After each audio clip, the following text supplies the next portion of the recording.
Simple. ఇది మీ దృష్టిలో ఘనకరమే కాకపోవచ్చు, కానీ ఇదే విషయం చాలా మంది పేద కార్మికులకు చాలా సంతోషాన్ని అందిస్తుంది. చూడు శాంతి, మనిషి అన్నవాడు ఎదుటి వాడికి ఉద్ధరించకపోయినా పర్వాలేదు, కానీ కనీసం కీడు జరగకుండా చూడాలి. మనకు చేతనైనంతలో పక్క వాడికి సాయం చేయడం కనీస ధర్మం కాదంటావా? ఇంత మంచి మనసున్న మీరు ఇలా ఎలా తయారయ్యారు? ఎలా తయారయ్యాననుకుంటున్నావు నువ్వు? అదే పచ్చి తాగుబోతుగా, పక్క తిరుగుబోతుగా. అది నా వ్యక్తిగతం. నన్ను నేను కొవ్వొత్తుగా కరిగించుకుంటానే తప్ప ఎవరికి హాని చేయడం లేదుగా. మీకు జీవితం మీద విరక్తా? కాదు, ప్రేమ మీద అనురక్తి. కార్చిచ్చులాన హృదయాన్ని కాల్చివేస్తున్న గతాన్ని మార్చుకోవడానికి అంతకంటే మార్గం లేదు శాంతి. గతాన్ని మర్చిపోవాలంటే పతనానికి దిగజారాలా? ఇది పతనమని ఎందుకు అనుకోవాలి? సంతోషమని సరిపెట్టుకోవచ్చుగా. కేవలం మనశ్శాంతి కోసం నిన్ను నూరేళ్ల జీవితాన్ని ఎవరైనా పాడు చేసుకుంటారా? జీవితం నీటి బుడగ లాంటిది, అది ఏ క్షణమైనా పగిలిపోవచ్చు. దానికోసం మనసును చంపుకొని అనుక్షణం ఆత్మవంచన చేసుకుంటూ బ్రతకనక్కర్లేదు. ఇంతకీ మీరు ప్రేమలో ఓడిపోయారా లేక మోసపోయారా? నా దృష్టిలో ఆ రెండింటికి పెద్ద తేడా ఏం లేదు. జరిగింది ఏదైతేనే మిగిలింది మాత్రం అంతులేని ఆవేదన, అర్థం కాని ఆరాధన. మీకు అభ్యంతరం లేకపోతే మీ గతాన్ని నేను తెలుసుకోవచ్చా? మిమ్మల్ని అడిగే హక్కు నాకు ఎలాగో లేదు, కానీ నాకు చెప్పినందువలన మీకు వచ్చే నష్టం ఏమీ లేదుగా. జరగవలసిన నష్టం ఏనాడో జరిగిపోయింది. ఒకప్పుడు సుజాత నేను మనస్ఫూర్తిగా ప్రేమించుకున్నాము. భవిష్యత్తు కోసం ఎన్నో బంగారు కలలు కన్నాము. కలలన్నీ కళ్ళలుగా, కన్నీటి జల్లులుగా మిగిలిపోయాయి. స్వార్థంతో నిండిన ఈ లోకంలో పవిత్రమైన ప్రేమకు స్థానం లేదని మరోసారి రుజువైంది. ఆస్తులు అంతస్తులు లేవని శాంతిని మా ఇంటి కోడలుగా మా నాన్న అంగీకరించలేదు. నేను సుజాత కోసం ఈ ఆస్తిని ఇంటిని వదిలి వెళ్ళిపోవాలనుకున్నాను. ఈలోగా మా నాన్న పంపిన కిరాయి గోండాలు ఆమెను బలవంతం చేసి ఆమె శీలాన్ని దోచుకున్నారు. పవిత్రమైన పారిజాతాన్ని పూజకు పనికిరాని పువ్వులా మార్చారు శాంతి, పూజకు పనికిరాని పువ్వులా మార్చారు. మరి ఆ తర్వాత ఏం జరిగింది? ఆమె దారుణాన్ని తట్టుకోలేకపోయింది. ఎంతో ఆశతో వెళ్ళిన నన్ను చూసి గుండెలు పగిలేలా ఏడ్చింది. చివరికి ఈ చేతుల్లోనే ప్రాణాలు వదిలింది. అంతే ప్రేమరాగంతో పరవశించాల్సిన ఈ జీవితం విషాద సంగీతాన్ని వినిపించింది. నా సుజాతని మర్చిపోలేక ఈ మందుకు అలవాటు పడ్డాను శాంతి. మీకు తీరని అన్యాయం జరిగింది, కానీ ఆ లోటు తీర్చుకునేందుకు మీరు ఇలా మారడం నాకేం నచ్చలేదు. ఏ, నువ్వేమైనా కొత్తగా చూపిస్తావా? లేదు, మీ ప్రేమని మరి అమ్మాయికి పంచండి, హాయిగా పెళ్లి చేసుకోండి. అప్పుడు మీ సుజాత ఆత్మ శాంతిస్తుంది. సుజాత ఆత్మ శాంతి కోసం నా మనశ్శాంతికి ఏ శాంతి దొరుకుతుంది? ఈ మనశ్శాంతిగా శాంతి తప్ప ప్రశాంతత ఎక్కడుంటుంది? ఏమో చూడండి, మీ ఎదురుగా ఉండొచ్చేమో మీకు శాంతం కలిగించే ఆ శాంతి. ఆ శాంతి ఈ శాంతి అయితే ఎలా ఉంటుంది? రాజేష్ గారు, ఏంటి ఏంటి మీరు అనేది? సీరియస్ గా అంత స్టిల్ మాకు ఊరికనే అన్నా. సరే, వస్తా.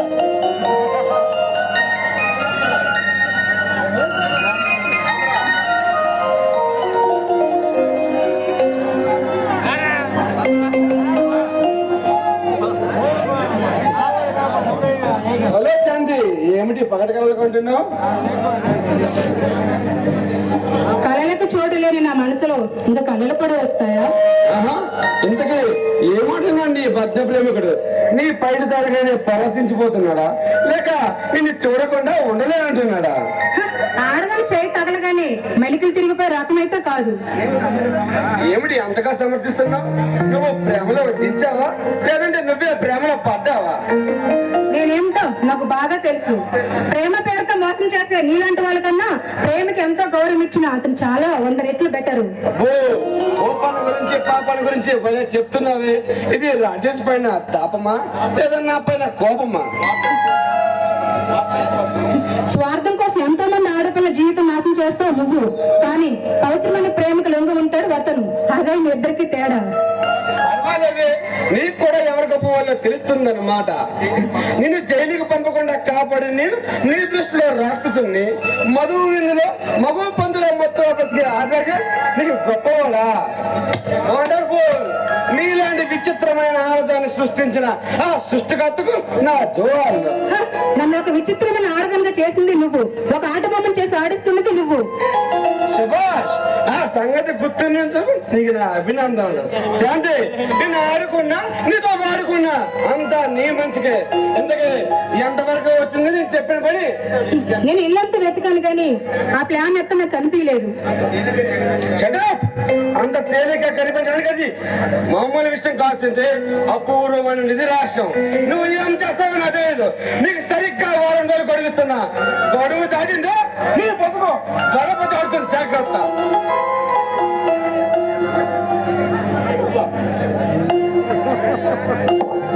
నువ్వా మళ్ళీ ఎందుకు వచ్చావు?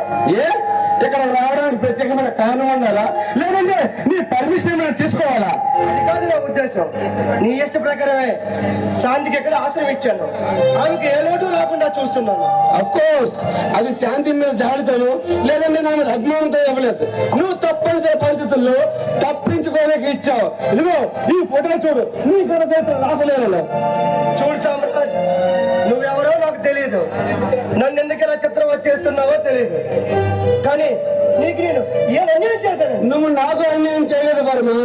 జానికి అనే పిచ్చి పిల్లగా చేసావు. ఆ అన్యాయంతో పోలిస్తే నువ్వు అనిపించేది చాలా తక్కువ. పోనీ నీకెంత డబ్బు కావాలో అడుగు, సంతోషంగా ఇస్తాను. కానీ నాకు ఆ ఫొటోస్ నెగిటివ్స్ ఇచ్చేసి. అది అంత మామూలుగా ఇవ్వడానికి మామూలు ఫోటోలు కాదు వర్మ. నీ వంశ గౌరవం మొత్తాన్ని బజారు పాలు చేసే బంగారు బొమ్మలు. పాతకేళ్ళనాడు నువ్వు దేశం చరిత్ర చూసి ఇప్పుడు భయపడుతున్నావు తప్పించి పాపం నిన్నే నమ్ముకొని నీ పదవి కోసం ప్రాణాలు కోల్పోయిన జానకి మీద ప్రేమ లేదు. కనీసం జాలైనా ఉందా నీకు? ఎన్నాళ్ళు నాకు ఈ నరక యాత్ర? కొన్నాళ్ళ మాత్రమే. పాతకేళ్ళనాడు నువ్వు పాతేసిన నీ పాప చేతుల్లో నువ్వు భయపడుతున్నావు తప్పించి జానకి మీద నీకు కొంచెమైనా జాలి దయ కరుణ లేవా సార్? జానకి మీద నాకు ప్రేమ లేక కాదు, నా తప్పు తెలుసుకొని సరిదిద్దుకోనేసరికి సమయం దాటిపోయింది. నేను ఆసక్తికుడిగా మిగిలిపోయాను. ఎవరు ఆత్మహత్య చేసుకుంటున్నా మిస్టర్ వర్మ? మోసం చేసిన ప్రతి ఒక్కడు నీలాగే సమర్థించుకుంటాడు. నువ్వు చెప్పే దాంట్లో వాస్తవం లేదు, నువ్వు అతను చిత్తశుద్ధి లేదు. సింహం లాంటి ఈ రాజా రఘునాథ్ వర్మను నిలదీసి ప్రశ్నించే మనగాడు నేటికి బయలుదేరాడన్నమాట.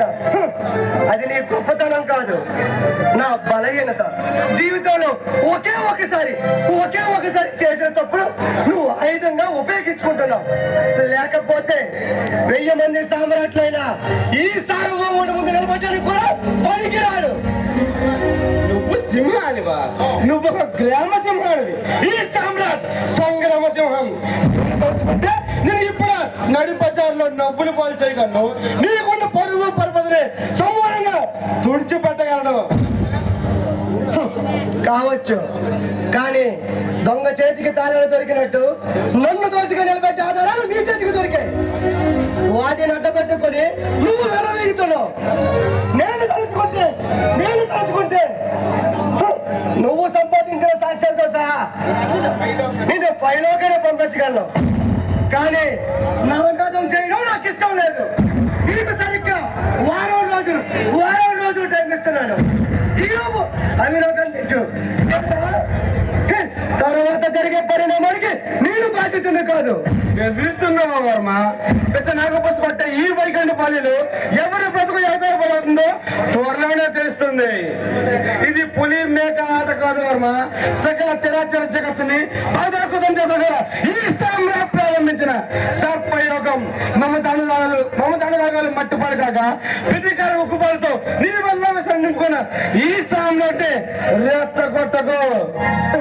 మిస్టర్ సామ్రాట్, నువ్వు కాల సర్పంలో పొసగొట్టిన కాల కుటుంబాన్ని కుమ్మరించిన నన్నేమీ చేయలేవు. ఎందరో అనాథులకు ఆకలి తీర్చే జమీందారు వంశం మాది. మా గౌరవానికి భంగం కలిగిన వచ్చిన దానికి కారణమైన వాడిని కాల్చి పారేసే కషాయ ధర్మం మాది. త్యాగబంధాలకు రక్తం చేసి రాజగుండెలో రాజం నేర్పే రాక్షస న్యాయం నాది. ప్రమాదాలతో ఆడుకోవడం నా అలవాటు, ప్రాణాలు పందెం పెట్టడం నా ప్రత్యేకత. ముందుకొచ్చే ముచ్చు చేపలను చూసి వెనుకంజి వేసే పిరికి పొంది కాడి సామ్రా చావు కూడా సంతోషంగా స్వాగతం చెప్పగలను. నయ వంచన నాలుగులు కోసి అస్త్రదారులు రక్తదారుగా మార్చి ఈ సామ్రాట్ని గెలకొద్దు. డబ్బుకు నొందు, ప్రమాదాలకు లెక్క చెయ్యం, బెదిరింపులకు భయపడు. నిజం చెప్పు, అసలు ఎవరు నువ్వు? నీకేం కావాలి? ఏం ఆశించేదంతా చేస్తున్నావు? ఆదిశంకరుని పదవిన్యాసంలో తాను తప్పిన తాండవ గీతాను నేను ఈ స్థితిని విపించని పలికించాలనుకుంటే మోగేది సుస్థిరే అనుయోగం కాదు, అపస్వరాల ఆవేదన. రాగద్వేషాలకు అతీతంగా నిషేధంలో విశ్వాసంగాన్ని ఉపయోగించి ప్రతిజ్ఞ జ్వాలతో దహించుకుపోతున్న ఒక సమాధాన ప్రశ్న పరిష్కారం.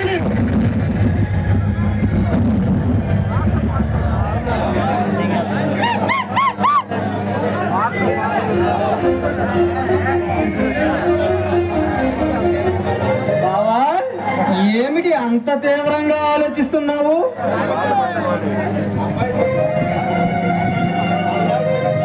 అబ్బాయి పెళ్లి గురించేనా? ఇదిగో జగన్నాథం, నీకు పెళ్లి ఆలోచన తప్ప ఇంకేం పని లేదా? మరి నన్నేం చేయమంటావయ్యా మగడా? అక్కడ మా అమ్మాయి హైబ్రిడ్ అరటి చెట్ల ఎదిగిపోతుంటే పెళ్లి చేయకపోతే ఎలా చెప్పు మరి? మరింకే కోనసీమ కొబ్బరి చెట్టు లాంటి కుర్రను చూసి గుడి పెట్టేసాయి, పేడ వదిలిపోతుంది. పెట్టవచ్చు, కానీ మా గజలక్ష్మి రాజకుమారులు లాంటి మీ రాజేశ్వరి తప్ప దేవేంద్రుడు దిగి వచ్చిన పెళ్లి చేసుకోనని మా పెరట్లోన కొండ బద్దలు కొట్టి మరీ చెప్పింది. నన్నేం చామంటావా ఏమిటి? నువ్వు చావద్దు, మధ్యలో నన్ను చంపుతున్నావు. వాడేమో పెళ్ళొద్దు అంటున్నాడు, నువ్వేమో మా అమ్మాయి హైబ్రిడ్ చెట్టు, అనకాపల్లి మామిడి చెట్టు అంటూ నన్ను కొరుకు తింటున్నావు. నేను కొరుకు తేడం కాదు మహాప్రభు, అక్కడ మా అమ్మాయి గడ్డ పెరుగులు ఉల్లిగడ్డలా నంచుకు తింటుంది. మీ అబ్బాయికి ఆట పాట ఇష్టం అని తెలిసిందట, అంతే. రాజమండ్రి నుంచి హార్మోని తెప్పించి సంగీత సాధన మొదలు పెట్టింది, అంతే. పాపం పక్కింటోళ్ళు పారిపోయారు. పాపం ఎందుకని విని తరించలేకపోయారా? మా అమ్మాయి రాగాలాపర విని వాళ్ళ మొదటి అబ్బాయికి మూర్త రోగం, రెండో వాడికి వాంతులు మొదలయ్యాయట. అది సంగతి. పేడ వదిలింది, సంగీతం సరిపడదు కానీ చక్కగా చదువుకోమని చెప్పు. సరేలే, చదువుకుందామని కాలేజీకి పంపితే అక్కడేమో ముసలి పంతులు దీన్ని చూసి కన్ను కొట్టాడంట. ఇదేమో వాడి దవడ వాయి కొట్టింది, అంతే. పాపం వాడేమో ఆసుపత్రి పాలయ్యాడు. ఇదేమో కాలేజీలు మానేసి ప్రేమ సినిమాలు చూస్తూ కాలం కలిపేస్తుంది. అది కొంత అయిపోయాక అంతటితో ఆగిపోలేదు బాబా. ఆ మధ్యన దిక్కుమాలి సినిమాలోన డ్యాన్స్ వచ్చిన అమ్మాయి హీరో ఒకటే ఇదిగా ప్రేమించాడట. అందుకని పంపు తీసి డ్యాన్స్ మొదలెట్టిందా? పంప తీయకండే మొదలెట్టింది. ఇంకేం చెప్పను, మా అమ్మాయి డ్యాన్స్ చేస్తుంటే ఆ అదురుగా అట్టకం మీద గిన్నెలన్నీ ఒకటి ఒకటి ఒకటి కింద పడి ఇల్లంతా అదిరిపోయిందనుకో. ఈ దెబ్బతో పాపం ఎదురింటి వాళ్ళు భూకంపం వస్తుందని పారిపోయారు. బావా, నీ మాటలు వింటుంటే నా కడుపులో ఏదో తిప్పుతున్నట్టుంది. నేను అర్జెంటుగా బాత్రూమ్కి వెళ్ళి వస్తా. ఓరిని అసాధ్యం కోలా, ఎంతలోనే అంత అర్జెంటా? ఇదిగో, ఎవరమ్మాయి నువ్వు? ఈ ఇంట్లో పని మనిషిగా చేరావా ఏంటి? కాదండి, రాజేష్ గారు పర్సనల్ సెక్రటరీ. ఏంది సెక్రటరీగా? ఎక్కడ ఎక్కడ? అక్కడ అక్కడ ఎక్కడ ఏమి లేదండి, ఎక్కడ పెడితే అక్కడే. వామ్మో, నువ్వు మా పెద్దాపురం పంకజం ఇంట్లో కూడా ఇంతటి చక్కటి చొక్కని నేను ఎక్కడా చూడలేదు. నువ్వు ఎక్కడి నుంచి వచ్చావు తల్లి? అక్కడి నుంచేనండి. ఎక్కడి నుండి? పెద్దాపురం పంకజం ఇంట్లో నుంచేనా? కాదండి, పెద్దాపురం పారిజాతం లేదు, అక్కడి నుండి వచ్చాను. అట్టా చెప్పు. నీ వాలకం చూసినప్పుడే అనుకున్నాను నువ్వు అట్లాంటి కేసేనని. మా రాజేష్ నీతో బాగా మాట్లాడతాడా? చాలా బాగా మాట్లాడతారు. మీకేం అభ్యంతరమా? అబ్బే, నాకు అభిమానమే లేదు, ఇంకా అనుమానం ఎక్కడ ఏడ్చింది? నాకు చిన్న సాయం చేసి పెట్టాలి. ఏమిటో చెప్పండి, చిటుకులో చేసి పెట్టేస్తాను. లటుక్కుని చేస్తావా? అమ్మో, నీతో డేంజర్ ఏది? ఏం లేదులే గాని రాజేష్ ని మా గజలక్ష్మి చేసుకోవాలని చిన్న రికమెండేషన్ చెయ్యాలి. ఏది చేస్తావా? ఓ, తప్పకుండా చేస్తాను. మీకేం అనుమానమా? నాకు అసలు అభిమానమే లేదు, ఇంకో అనుమానం ఎక్కడ ఏడ్చింది? నువ్వు మాత్రం బాగా గట్టిగా చెయ్యాలి. ఏమిటమ్మా శాంతి, మా వాడు నిన్ను బెదరు కొడుతున్నాడా? అబ్బే, అదేం లేదండి, నేనే అతన్ని అదరగొట్టేస్తున్నాను. బావా, ఇంతకీ ఈ అమ్మాయి ఎవరు? పేరు శాంతి, నా స్నేహితుడు కూతురు. చాలా ఒత్తికైన పిల్ల. నిజంగా ఈ అమ్మాయి ఇంట్లో తిరుగుతుంటే లక్ష్మీకళ ఉట్టిపడేటట్టుంది. ఇదిగో అమ్మాయి, నాకే టోపీ పెట్టావే. సరే కాని, అట్టాగే కాని